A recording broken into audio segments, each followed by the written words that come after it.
Put your phone down, not later, not after this sentence now. Because if you can't control your attention for the next few minutes, what makes you think you can control your life for the next few years? Let's be honest, how many times have you opened your phone for 1 second and woke up 30 minutes later like you time traveled? How many dreams have you delayed because a notification felt more urgent than your future? And here's the contradiction that should scare you. You're not losing focus because you don't care. You're losing focus because you care too much and your brain is panicking. Too many options, too many inputs, too many voices. And your attention's the most expensive currency you own is being spent like it's worthless. Today on Inspire Path, we're going to break the distraction cycle and build laser focus using a focus story that will stick with you, plus simple steps that actually work in real life. Distraction isn't your personality. It's not who you are. It's a system you're living inside. System that rewards quick dopamine and punishes deep work. Your phone is not just a tool. It's a slot machine. Your apps are not just entertainment. It's their attention traps. And your brain isn't broken. Your brain is doing exactly what it was trained to do. Chase the easiest reward, avoid discomfort, and scan for novelty like a survival machine. So when you sit down to study, work, or build a skill, your brain doesn't say, let's create a better future. It says, where's the fastest comfort?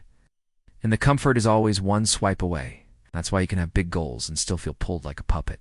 Not because you're weak, but because your environment and your habits are stronger than your willpower. But the moment you change the rules, you change the results. Focus is not a talent. Focus is a build. Focus is a skill. Focus is a lifestyle you train like strength in the gym. So here are the 5 steps. Not theory, not motivation. Focus system designed for the days you feel lazy, distracted, tired, and tempted. The first step is this. You don't fight distraction. You starve it. Most people try to build focus by forcing themselves to concentrate harder. That's like trying to stop a flood by yelling at the water. Focus isn't about intensity first. It's about protection first. If your attention is constantly under attack, you will always lose, because your brain can only resist for so long. So you do the smartest thing. You remove the enemy from the room. You make distraction harder to access than your work. You put your phone in another room, not on your desk, not face down, not on silent. Another room. You log out of social apps. You delete the shortcuts. You use app blockers. You clean the battlefield before the war starts. Because every time you just check, you reset your brain's focus timer. You fracture your concentration. You pay a hidden tax, and that tax is your life. Here's the misconception. People think willpower is the solution. Willpower is not a solution. Willpower is a battery, and you keep draining it. Solution is architecture, design. If a cookie is in your hand, you will eat it. If a notification is on your screen, you will look. So don't rely on heroic self-control. Rely on smart setup. Make good choices cheap. Make bad choices expensive. Think of your attention like a candle flame. If the window is open, the flame doesn't need to be stronger. It needs shelter. Your focus doesn't need more force. It needs a shield. And when you build that shield, you start becoming a new kind of person, the type of person who respects their mind enough to protect it. The second step. Set a target so clear your brain stops wandering. Distraction loves vagueness. If your task is work on my future, your brain will run away because it doesn't know what winning looks like. But if your task is write 200 words or solve 10 questions or edit 3 minutes of footage, your brain has a finish line, and a finish line creates focus. This is why people can binge a game for hours with perfect concentration. The goal is clear. The feedback is instant. The brain loves clarity, so you give your real life the same structure. You start every focus session with one sentence. When this timer ends, I will have done this. Not try. Not hopefully. Done. Use the smallest possible first action. Open the document and write the title. Put the book on the table and read the first paragraph. Put your shoes on and step outside. Your brain doesn't fear work, it fears starting, because starting feels like entering pain with no guarantee. But a tiny first action breaks the spell. It tells your nervous system, we're safe, we're moving. Movement creates momentum. Momentum creates motivation. Motivation becomes a bonus. But you never needed it to begin. Now the third step. Train focus like a muscle with timed reps. People fail at focus because they treat it like a switch, on or off, perfect or useless. Hey, that's not how the brain works. Focus is stamina. Stamina is built with intervals. So here's the method. Choose a timer. 20 minutes is enough. For 20 minutes, you do one thing, not 10. 1. Then you break for 5 minutes. Then you repeat. Your goal is to return, return, return, return. Every time your mind drifts and you bring it back, that's a rep. That's a win. That's your brain learning obedience. You're teaching your attention who the boss is. The mistake most people make is waiting for a focus mood. They say, I can't focus today. No, you can't focus because you haven't trained focusing today. I mean, you don't become strong by waiting to feel strong. You become strong by lifting when you feel weak. Focus is the same. The people you admire aren't magically undistractable. They're practiced. They've returned to the task 1,000 times. They've built a nervous system that can handle boredom without escaping. And boredom is the gatekeeper. If you can sit through boredom, you can do anything.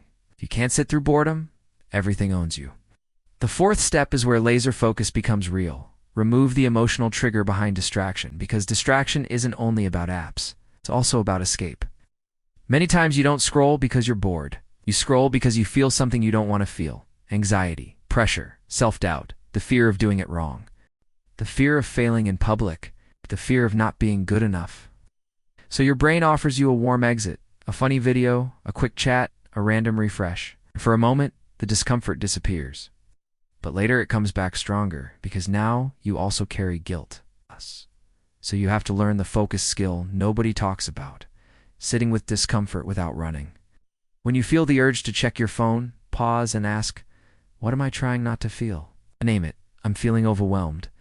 I'm afraid this won't work. I'm anxious. Naming it shrinks it. Then you do a simple grounding reset. Inhale for 4, hold for 2, exhale for 6. Long exhale tells your body, we're safe. Then you choose the smallest next step again, not the whole mountain. One step. Your brain learns a new association. Discomfort does not equal escape. Discomfort equals progress. Here's the identity connection. The focused person isn't someone who never feels urges. The focused person is someone who doesn't obey every urge. You're not trying to kill temptation. You're trying to become bigger than it. You become the type of person who can feel discomfort and still act with purpose. And that type of person is rare. That type of person wins. The fifth step. Build a ritual that turns focus into a daily automatic habit. Discipline and focus are cousins, and the secret to both is ritual. Ritual removes thinking. Ritual removes negotiation. Ritual turns effort into routine. So, create a focus. Start rituals. Something you do the same way every time you begin deep work. Clear the desk. Put on headphones. Open the exact file. Turn on the timer. Write one line. Same sequence, every day. Your brain starts associating the ritual with focus like a dog hearing a bell. You're conditioning yourself. Once you're conditioned, focus becomes less of a battle and more of a default. Most people try to be focused in random chaos. They work in bed. They work with 10 tabs open. They work with notifications popping. They work with people interrupting. And then they blame themselves. But you can't do deep work in a shallow environment. You need a focus zone. Even if it's a small corner. Even if it's just one chair. Even if it's only 1 hour a day. Protect that time like it's sacred, because it is. That's where your future gets built. Now let me give you the story, because information is good, but story is glue. And this story will show you exactly what focus really is. There was a young man who wanted to change his life. He wasn't dumb. He wasn't lazy. He had dreams, big ones. But every day ended the same way. He would sit down to work, open his laptop, and feel this heavy pressure in his chest. Like his future was watching him. Like he had to do something great, something perfect, something that proved he wasn't wasting his life. And that pressure made his hands reach for the easiest relief, his phone. One scroll became 10. 10 became an hour. An hour became midnight. And then he would lie in bed and hate himself quietly. Not loudly, quietly. The worst kind of hate. The kind that doesn't scream at whispers, you're wasting your potential. One day he met an old craftsman in a small workshop. The craftsman built lenses, real lenses, the kind used in telescopes and precision instruments. The young man watched him work and asked, "How do you focus like that? How do you stay locked in for hours?" The craftsman didn't answer with motivation. He didn't say believe in yourself. He didn't say stay positive. Took a piece of glass and held it up to the light. The sunlight passed through, soft and scattered, barely warming his hand. Then he picked up a curved lens, placed it in front of the glass, and aimed it again. Suddenly, the scattered light became a single point, a beam. It burned. It burned fast. The craftsman said, "Light is powerful, but only when it's concentrated. Your attention is the same. Scattered attention warms nothing. Focused attention changes reality." Then he leaned closer and said something the young man never forgot. "You don't need more light. You need a lens." That line hit him like a slap, because he realized he wasn't weak, he was scattered. His mind was everywhere. His phone was everywhere. His goals were everywhere. He had light, but no lens. That night he went home and didn't try to become a new person in one day. He didn't chase motivation. He built a lens. He started small, his phone in another room. 20 minutes of one task, one clear goal. One simple ritual. At first it felt boring, painfully boring. His brain screamed for novelty like an addict shaking. But he stayed. He breathed. He returned. He returned again. And on day 3, something strange happened. He felt a moment of silence in his head. Just a moment. But it was enough. Enough to prove it was possible. Enough to show him the door was real. Weeks passed. His focus grew like a muscle. He stopped fearing boredom. Stopped treating discomfort like danger. He started finishing things. Not perfect things. Finished things. And finishing changed him. Because the moment you finish, you stop seeing yourself as someone who tries. You start seeing yourself as someone who does. He wasn't just getting work done. He was becoming disciplined, becoming confident, becoming sharp. Then came the real test. A bad day, a heavy day, a day where nothing went right. His emotions begged him to escape. His phone called his name like an old friend, and he almost gave in. Almost, but then he remembered the lens. Scattered light warms nothing. Focused light burns through.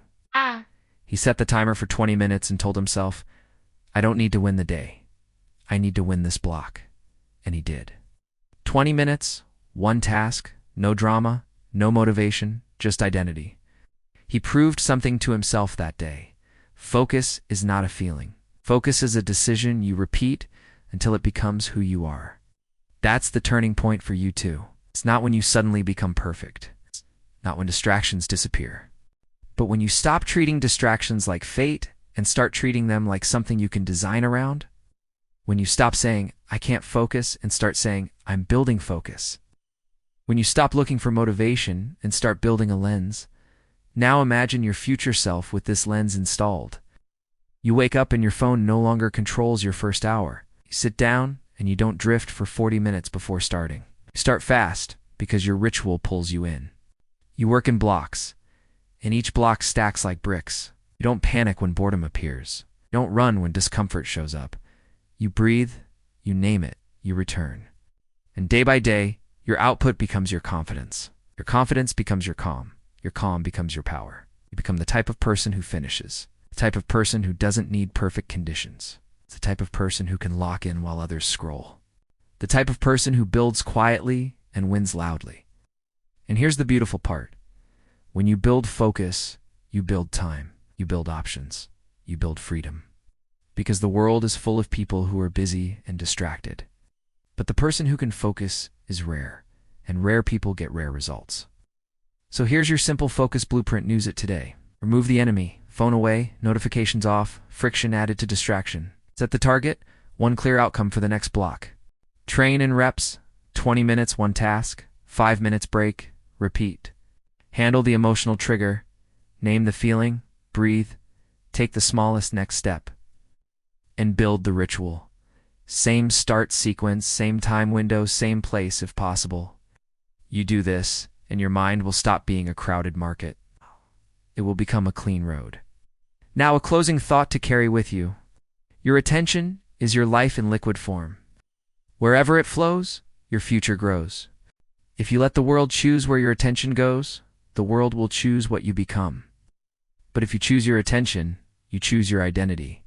You choose your destiny. So ask yourself tonight, not with guilt, but with honesty. What has your attention been feeding, and what do you want it to feed next? If you're ready to build that lens and become unstoppable, let's make this a tribe, not just a video.